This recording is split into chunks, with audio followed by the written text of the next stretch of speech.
வாதம், விவாதம், வம்பு, தும்பு, வழக்குகளை சந்திக்கக்கூடிய ஒரு அற்புதமான ராசிக்காரர் நீங்க. ஆணா பிறந்தாலும் பெண்ணா பிறந்தாலும் விவாத மேடையில விவாதம் பண்ணக்கூடிய தன்மை உடையக்கூடியவங்க நீங்க. நாடி நரம்பு பல்லு கில்லு பலமான ஒரு சொல்லு பலமான கூடிய ஒரு ராசியும் நீங்க தான். படிச்ச பிள்ளைங்க உங்க ஜாதகத்துலங்க நிறைய இருப்பீங்க. கல்யாணம் ஆன பெண்கள் ரொம்ப கவனமா நீங்க இருந்திருக்கணும். உங்களுடைய குடும்பத்துல கருத்து வேறுபாடுகள் வரக்கூடிய தன்மையில கணவன் மனைவிக்குள்ள கோச்சார ரீதியால உங்க ராசிக்கு 2ஆம் இடத்துல ராகு பகவான் வர்றாரு, ராசிக்கு 3ஆம் இடத்துல சனி பகவான் பிரவேசிக்கிறாரு. அதனால இனிமே உங்க துன்பம் நஷ்ட பணத்துக்கு சொல்ல முடியாது. இப்படி விரயம் விரயம் விரயம் விரயம் நஷ்டம் கஷ்டம் அவப்பேறு அவமானம் சட்ட சிக்கல்கள்னு உங்க வாழ்க்கையை அந்த 5 வருஷம் நீங்க ஓட்டி இருக்கணும். எங்கேயோ கடல்ல விழுந்து தத்தளிச்சுக்கிட்டு இருந்தா அப்படி பார்த்தா கலங்கரை விளக்கம் தெரிகிற மாதிரி இந்த மாசம்தான் உங்களுக்கு.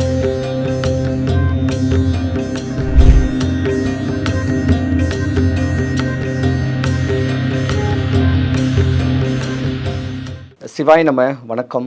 நான் உங்கள் ஜோதிடர் கருப்பசாமி KGF. ரியல் ஒன் ஆன்மீக சேனலை பார்த்துக்கிற அனைவருக்கும் வணக்கம். 2025 மே மாதம் மேச ராசி முதல் மீன ராசி வரைக்கும் உள்ள பலன்கள் பலவீனங்கள். மகர ராசிக்கு அதிபதி எம்பெருமான் சனீஸ்வர பகவான். வாதம், விவாதம், வம்பு, தும்பு, வழக்குகளை சந்திக்கக்கூடிய ஒரு அற்புதமான ராசிக்காரர் நீங்க. ஆணா பிறந்தாலும் பெண்ணா பிறந்தாலும் விவாத மேடையில விவாதம் பண்ணக்கூடிய தன்மை உடையக்கூடியவங்க நீங்க. நாடி நரம்பு பல்லு கில்லு பலமான ஒரு சொல்லு பலமான கூடிய ஒரு ராசியும் நீங்க தான். படிச்ச பிள்ளைங்க உங்க ஜாதகத்துலங்க நிறைய இருப்பீங்க. மகர ராசியை பொறுத்த வரைக்கும் பார்த்தீங்கன்னா சயின்ஸ் படிப்பீங்க, லா படிப்பீங்க, டாக்டர்ஸ் நிறையாவீங்க, ஒரு கம்பெனியை நிர்வாகம் பண்ணக்கூடிய நிர்வாகத்தன்மைக்கு ஆகக்கூடிய படிப்பு படிக்கக்கூடிய தன்மைகள்லாம் உங்களுக்கு உண்டு. ஆனால் ஒரு கட்ட காலத்தில் உங்களுக்கு ராகு தசை வந்துட்டு போகும். அந்த நேரத்தில் நீங்கள் வெளிநாடு வெளியூர் தொடர்புடைய ஒரு வேலை வாய்ப்பில் இருந்தீங்கன்னா உங்களுக்கு யோகம். ஆனால் குறிப்பிட்ட காலத்தில் வயசு பெண்கள் ஒரு 25 29 வயதுக்குள்ள வேண்டிய பெண்கள் தான் கொஞ்சம் பாவம். வயிறு சம்பந்தப்பட்ட நோய் வரும், குடல் சம்பந்தப்பட்ட ஒரு பிரச்சனைகள் வர வாய்ப்பு இருக்குது. படித்ததுக்கு உண்டான படிப்புக்கு உண்டான வேலை வாய்ப்பு இல்லாமல் ஒரே டிப்ரெஷனில் உட்கார்ந்துருக்கக்கூடிய நேரங்காலங்களும் உங்களுக்கு உண்டு.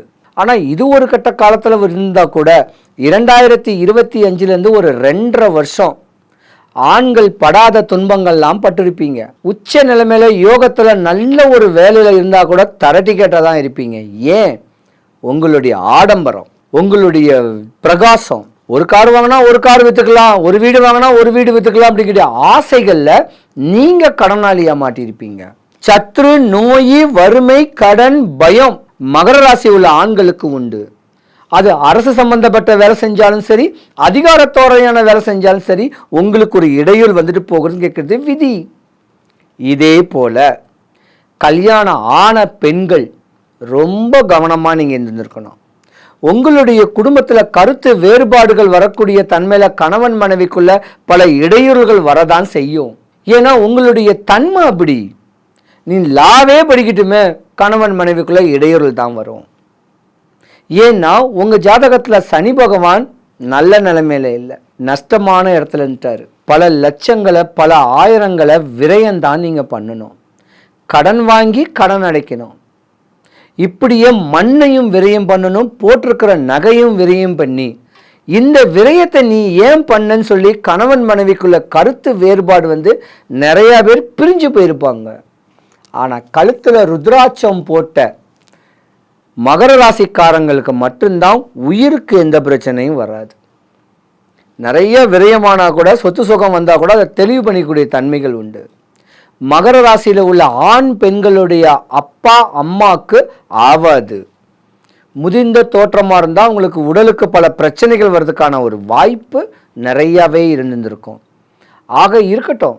இருந்தாலும் 2025க்கு முன்ன வரைக்கும் நீங்கள் பட்ட துன்பத்துக்கு பிராயத்தமே கிடையாது. நஷ்ட பணத்துக்கு சொல்ல முடியாது.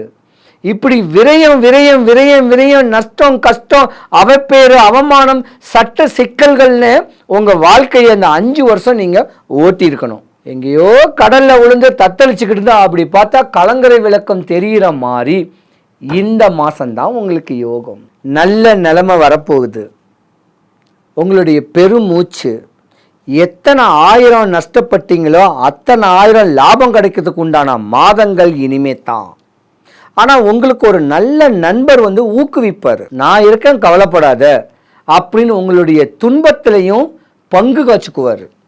அப்படி பங்கு கொடுக்கக்கூடிய தன்மையில ஒரு ஆண் உங்களை இருந்து உங்கள் வாழ்க்கையை உயர்த்தி கொடுக்கக்கூடிய தன்மை உண்டு. இருந்திருந்தாலும் சனீஸ்வர பகவானுடைய நட்சத்திரமாக இருக்கக்கூடிய நேரம் உங்கள் ராசி இருந்தாலும் இந்த மாதம் உங்களுக்கு பலன்தான். நீங்கள் வழிபடக்கூடிய தெய்வம் சனீஸ்வர பகவான். கையெடுத்து கும்பிடுங்க. சனீஸ்வர பகவானே, இனி வருங்காலத்தில் எனக்கு இடையூறு வரக்கூடாது, இன்னல் வரக்கூடாதுன்னு பிரார்த்தனை பண்ணிங்கன்னா உங்கள் பிரார்த்தனை சக்ஸஸ் ஆகும். தெளிவாக வாழ்ந்துக்கிட்டு போகணும். இனிமேல் எந்த ஏமாற்றங்கள் தடுமாற்றங்களும் நீங்கள் அடையக்கூடாது. மகர ராசிக்கு இனிமே பொன்னான நாள் தான். யோகங்கள் நிறைஞ்சு வரக்கூடிய தருணம் தான் உண்டு. சனி பகவான் உச்ச நிலையில் அந்த 5.5 வருஷம் உங்கள் இடையூறு இன்னலை பார்த்துட்டு போயிட்டாரு. ஆன்மீக ஈடுபாடு, ஸ்பிரிச்சுவல்ஸு, பல கோயில்களுக்கு போகக்கூடிய தன்மைகளை நீங்கள் பயன்படுத்திக்கணும். ஆனால் இந்த மகர ராசியில் இன்னொரு பிரச்சனையும் இருக்குது. மதம் முற்றும் மதம் மாறக்கூடிய ஒரு தருணங்களும் உங்களுக்கு நடக்கும். அதனால் அதெல்லாம் ஒரு விதி.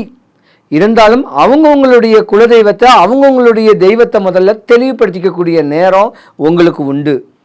மகர ராசிக்கு மகத்தான செய்தி வருது இந்த வருஷம், இந்த மாதமே கூட. இப்படி முறையான பக்குவங்களை பண்ணிக்கிட்டு வந்தீங்கன்னா இனி வரும் காலத்தில் நொம்பலங்கள் வராது. படித்த பிள்ளைங்களுக்கு படித்ததுக்கு ஏற்ற மாதிரியான ஒரு வேலை, காலதாமதமாக திருமணம் நடக்கக்கூடிய தன்மையில் உடந்த குழந்தைகளுக்கு ஒரு திருமண ஏற்பாடு, கருத்துள்ள மனித கலகங்கள் விளங்கி அற்புதமான ஒரு வாழ்க்கை வாழக்கூடிய தருணம் மகர ராசிக்குத்தான் உண்டு. மகர ராசி நாடையும் ஆளும் வீடையும் ஆளக்கூடிய ஒரு தருணம் உண்டு. அதனால் உங்களுடைய பேச்சு இனிமே எடுபடும். மகர ராசிக்காரங்க உள்ளூர் இல்லாமல் வெளியூரில் ஒரு கட்ட காலத்தில் பிரவேசிச்சுட்டு வந்தாதான் அந்த வனவாசம் சொல்லுவாங்க. 16 வருஷம் வனவாசத்தை ஒரு 16 நாளாவது இல்லை ஒரு 6 மாத காலமாவது இந்த 2025க்கு முன்ன வெளியே போய் தங்கி இருந்துட்டு வந்தீங்கன்னா உங்கள் சந்நியாச கோலம் போச்சு. உங்கள் தேகங்கள் மினுமினுக்கக்கூடிய தன்மை உண்டு. பல சுபகாரியங்கள் தடைப்பட்டது எல்லாமே உங்களுக்கு நடக்கக்கூடிய நேரம் உண்டு. இனிமே தாங்க உங்களுக்கு நல்ல நேரம். மகர ராசியை பொறுத்த வரைக்கும் யோகமான நேரம் வரப்போகுது. போதும், நீங்கள் பட்ட துன்பத்துக்கெல்லாம் வெளியே சொல்ல முடியாது. இது கோச்சார ரீதியான பலன்தான். கோச்சார ரீதியால் உங்கள் ராசிக்கு 2ஆம் இடத்துல ராகு பகவான் வர்றாரு, ராசிக்கு 3ஆம் இடத்துல சனி பகவான் பிரவேசிக்கிறாரு. அதனால இனிமே உங்கள் துன்பம் விலகுச்சு. சனியுடைய பார்வை கேட்குறது உங்கள் ஜாதகத்தில் விலகுனனால இனிமே நல்லா வரக்கூடிய நேரம் உண்டு. நீங்கள் வழிபடக்கூடிய தெய்வம் உங்கள் முன்னோர், உங்கள் குலதெய்வம். உங்கள் பிள்ளைங்களோட கணவன் மனைவியோட சொந்த பந்தத்தை கூட்டு போயிட்டு ஒரு நாள் கோயிலில் போய் வழிபாடு பண்ணுங்க. உங்கள் துன்பம் எல்லாமே விலகும். படித்த பிள்ளைங்களுக்கு நல்ல ஒரு படிப்பு, நல்ல வேலை, உத்தியோகம், கை நிறைய சம்பளம் கிடச்சி காலதாமதமாக திருமணங்கள் ஏற்படக்கூடிய தன்மையுடைய குழந்தைகளுக்கு நல்ல திருமணம் நடந்து இந்த வருஷம் பொன்னான நாளாக மண்ணான நாளாக அமைய எம்பெருமானுடைய அனுகிரகமும் உங்கள் மகர ராசி அன்பர்கள் அனைவருக்கும் சுபிக்ஷம் கிடைச்சு, ஐஸ்வர்யம் கிடைச்சு, கடாட்சியம் கிடைக்க எம்பெருமான் வடபழனி ஆண்டவனுடைய அனுகிரகம் உங்களுக்கு பரிபூர்ணமாக கிடைக்க நான் பிரார்த்திக்கிறேன். சிவாய நம. 12 ராசிக்காரர்களும் இந்த மே மாதம் தனக்கு யோகங்கள் வர்றதுக்கு ஒரு சின்ன சூட்சம பரிகாரம் ஒன்று சொல்கிறேன். ஒரே ஒரு பஞ்சாங்கம் மட்டும் வாங்குங்க. ஏதாவது ஒரு பஞ்சாங்கம் வாங்கி அக்கம் பக்கத்தில் இருக்க வேண்டிய ஏதாவது ஒரு முருகன் கோவிலில் இல்லைன்னா வடபழனி முருகன் கோவிலுக்கு ஒரு பஞ்சாங்கம் வாங்கி இப்படியே அரவணைச்சிக்குங்க. முருகா, இந்த வருஷம் எனக்கு இடையூறு வரக்கூடாது, இன்னல் வரக்கூடாது, துன்பம் வரக்கூடாது, என் ஆசைகள் தேவைகள் பூர்த்தி ஆகணும் அப்படின்னு பஞ்சாங்கத்தை அரவணைச்சிக்கிட்டு சாமியை பார்த்துட்டு பிரகாரத்தை ஒரு 3, 5, 7, 9, 11 சுற்றிட்டு 10 நிமிஷம் இப்படி உட்காந்து அமைதியாக உட்காந்து இந்த பஞ்சாங்கத்தை தொட்டு கண்ணில் மட்டும் டெய்லியும் ஒத்துங்க. உங்கள் ஆசைகள் தேவைகள்லாம் பூர்த்தி ஆகிடும். பஞ்சாங்கம் ஒரு வீட்லேயும் வைக்கணும்.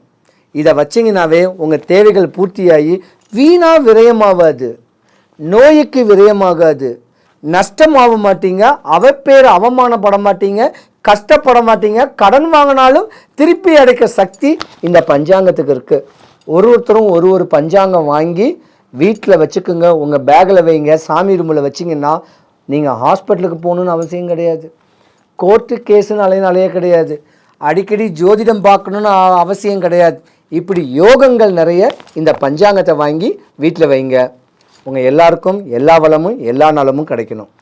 என்ன நீங்கள் பார்க்கணுன்னு நினச்சிங்கன்னா, என்னுடைய சொந்த வீடு தாம்பரத்தில் இருக்குது. கூகுள் மேப்பில் கேஜிஎஃப் கருப்பசாமின்னு போட்டிங்கன்னா கூகுள் மேப்பில் என்னுடைய சொந்த வீடு லொக்கேட் ஆகிருக்கும். ஃபோன் பண்ணிவிட்டு வாங்க. எல்லாருக்கும் எல்லா வளமும் கிடைக்கணும். வரும்போது 15 ரூபாய் வெத்தலை, 10 ரூபாய் களிப்பாக்கு, 3 எலுமிச்சம்பழம் வாங்கிட்டு வந்தாவே போதும். நான் உங்களுக்கு ஜோசியம் பார்ப்பேன். சிவாய நம.